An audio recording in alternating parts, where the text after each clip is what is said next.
O nosso convidado de hoje é o Dr. Rogério César de Souza. Ele é um economista-chefe do IEB. É um prazer tê-lo conosco. O prazer é todo meu. Rogério, muito se fala de mercado interno, muito se fala de empresa, muito se fala de competitividade, muito se fala de Brasil, muito se fala de oportunidade.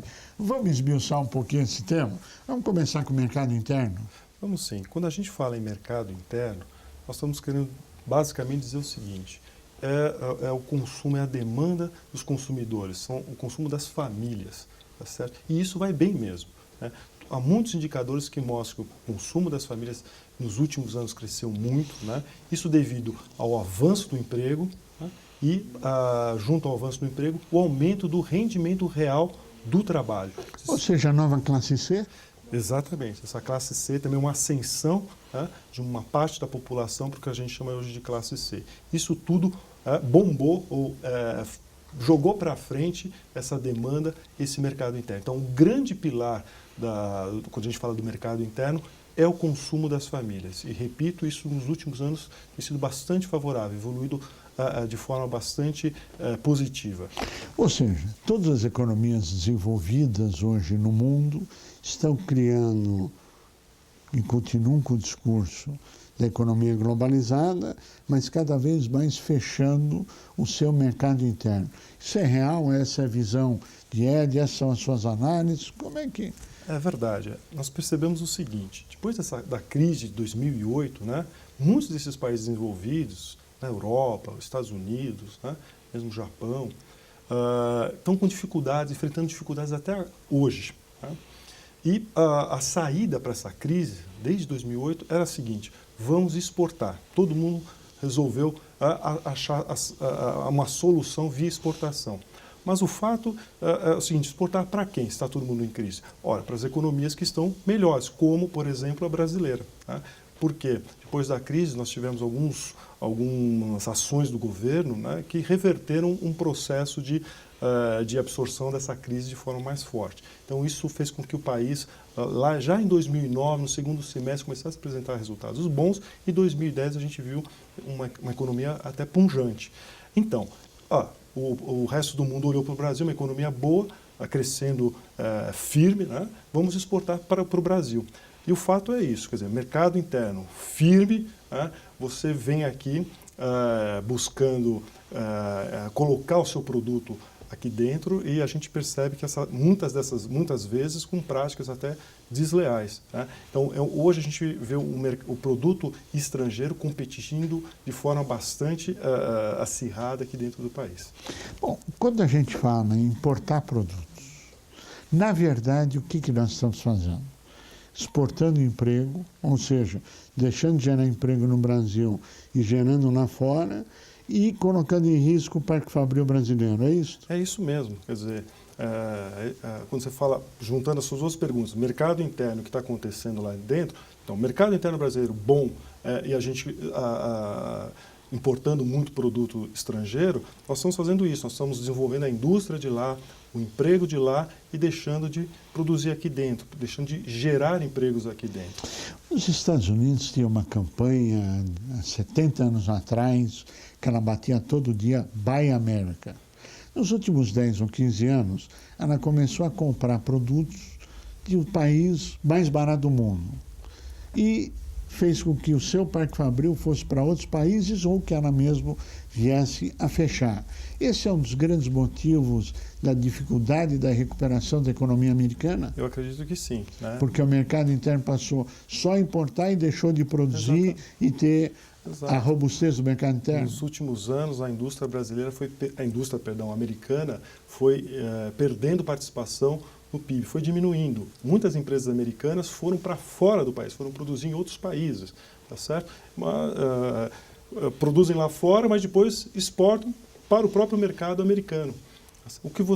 Portanto, você deixa de gerar emprego, né? E eu posso arriscar dizer aqui que o Brasil sofre dessa ameaça também. Esta ameaça no Brasil é concreta, mas antes de falarmos da ameaça Brasil, eu só queria a reconfirmação de que o serviço fast food nos Estados Unidos, O call center, ou seja, quem atende o telefone e manda fazer a entrega, está fora dos Estados Unidos, está na Índia. Isso é real? Isso é real. Bom, agora vamos falar do Brasil, o risco do Brasil. Quando veio a crise mundial, o governo brasileiro reduziu a taxa de juros, alongou o prazo de financiamento, deu acesso a crédito e reduziu a carga tributária. Exatamente. E foram as medidas anticíclicas que viabilizaram o crescimento do mercado interno. Exatamente. Tanto que deu certo que 30 milhões de brasileiros se tornaram a classe C. Riscos que nós corremos hoje da sua avaliação. O risco, acho que é muito claro e muito específico, está ligado à indústria, certo? A indústria vem perdendo competitividade, nós vemos isso claramente na balança comercial do país. Né? Quando a gente olha a balança comercial como um todo, ela está positiva nos últimos anos. Mas se nós separarmos a balança comercial em produtos da agropecuária e da extrativa mineral e do outro lado, produtos manufaturados, aqueles típicos da indústria, tá certo? Esse lado aqui já está negativo. Você tem uma ideia, Cura? Em 2005, o setor de bens manufaturados, que a gente exportava menos do que a gente importava, o nosso saldo da balança comercial de manufaturados estava em 25 bilhões positivo. Tá? Ele veio caindo em 2008, 7 bilhões negativos, em 2009, 8 bilhões negativos, 2010, o ano passado, 35 bilhões negativos, e nós estamos projetando para esse ano, com os dados que nós temos até esse primeiro semestre, pode atingir mais de 50 bilhões negativos. O que significa? Isso significa o seguinte, que a nossa indústria, tá certo? Pode até ter, alguns vão dizer o seguinte, que o bem importado ele vem para complementar a produção do bem nacional quando o país está crescendo. Isso é verdade, mas não do jeito que nós estamos vendo a enxurrada de importados. Esses bens importados eles estão vindo para cá, estão tomando mesmo, de fato, o lugar, substituindo a produção nacional. E o emprego nacional, o investimento nacional, exatamente. etc. Aí, você me permite, então, por que isso? Por que nós estamos perdendo a competitividade? Aí sim, uns aspectos a gente já sabe, são as velhas questões de sempre, que a gente está acostumado a chamar de custo Brasil. É a carga tributária que é elevada, as questões de carências de infraestrutura, logística, o custo do capital, que é alto, custo de capital de giro, tá certo? E as fontes de financiamento também. Então, isso tudo encarece o produto brasileiro. E nós perdemos competitividade, muito da nossa perda de competitividade, eu diria, com toda certeza, que estão nesses aspectos, nesse entorno da empresa. Bom, mas se nós olharmos a discussão de carga tributária, custo do dinheiro, etc., que são problemas realmente de competitividade e são reais, esse é o discurso que nós estamos adotando há 10 anos, 20 anos, 30 anos. Agora, a grande pergunta é, o que é que tem de novo? A desvalorização cambial, a supervalorização do real, a desvalorização do ian em 60%. Qual a sua análise desse cenário? Exatamente. Hoje o foco principal é o câmbio. O câmbio está matando, ou está ameaçando demais as nossas empresas. Bom, existem duas correntes. Uma que diz que é necessário ter um câmbio baixo para você importar produto, porque o fabricante nacional, com desabastecimento, vai dobrar os seus preços. A outra corrente diz, isso está quebrando o nosso parque fabril, nós não vamos ter fábrica, nós vamos correr o risco daqui a pouco que as economias desenvolvidas de primeiro mundo estão sofrendo exatamente hoje. Mandaram para outros países seu parque fabril e hoje não tem mercado interno, está decadente e vai continuar então sofrendo as medidas enquanto o Brasil gera 30 milhões de pessoas numa nova ascensão social. Qual a sua análise desse tema? Olha, num primeiro momento, é até razoável imaginar que o real valorizado, ou seja, facilita as importações, muitas empresas podem importar máquinas, equipamentos, ou seja, tecnologia nova, que vai aumentar a sua produção. E isso é verdade, pode ter um lado positivo. Mas é difícil imaginar que um país, eu não conheço país no mundo que usou isso como política para desenvolver a sua indústria. Não faz sentido, tá certo? As consequências acho que são mais de desindustrializar. Um câmbio valorizado como esse, ele é perverso para a indústria, ele dificulta demais as exportações e facilita muito as importações dos bens. E faz com que cada vez mais as empresas do Brasil sejam entregues graciosamente a empresas internacionais que vêm e se apoderam gratuitamente das empresas. Esse é algo que a gente pode identificar já, de fato, ou ainda elas passam a produzir lá fora. Tá certo? Não, isso para as grandes. Para as grandes. Micro e pequeno. Não tem. Aí mercado interno e mercado local. Não tem como. Aí e isso é ruim para todo mundo, na verdade. Claro. Porque a grande empresa, ela está numa cadeia formada de elos, e a maioria desses elos são médias, pequenas, microempresas. Então é importante pensar a indústria como um todo. Claro. Aliás, eu queria ressaltar isso, nós somos hoje o 10º parque industrial do mundo. Isso não é pouca coisa. Isso é muita coisa. É muita coisa. Isso significa o quê? Como é que você mede isso? Não é só de valor que essa indústria produz. É de diversidade, é uma indústria estruturada, diversificada. É isso que significa ser o 10º maior. Nós construímos isso com muito esforço. A nação, o país...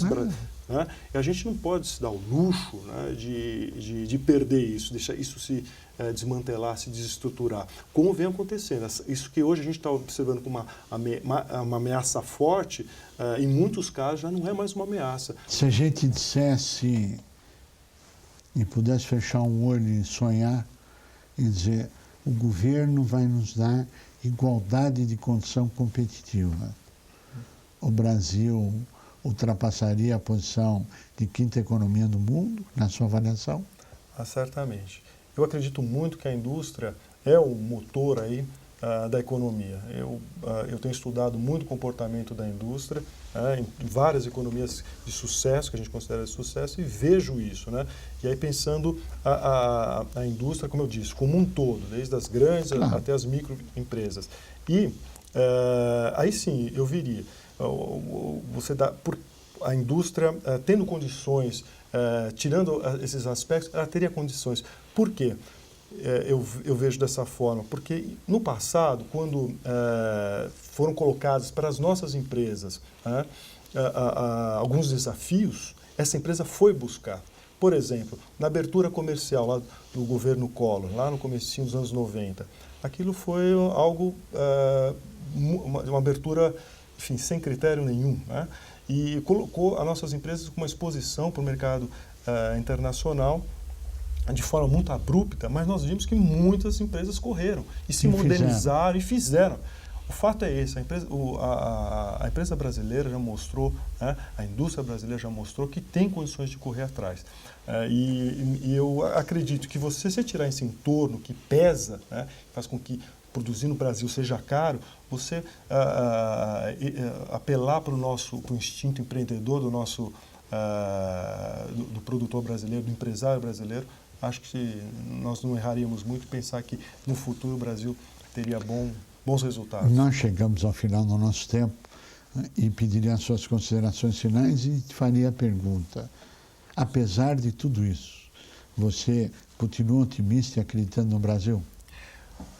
Olha, eu continuo otimista. Dizem que o otimista é o mal informado, né, Rui? Mas eu continuo otimista, mas bastante cauteloso hoje. Eu tenho minhas preocupações e que elas vão nesse sentido. Acho que o Brasil tem uma grande oportunidade, essas janelas de oportunidades estão realmente abertas para o país, mas nós temos que fazer a lição agora, hoje, tá certo? Porque o bonde está indo, ele vem com grande velocidade, talvez seja um trem-bala e a gente não pode ficar de fora dele.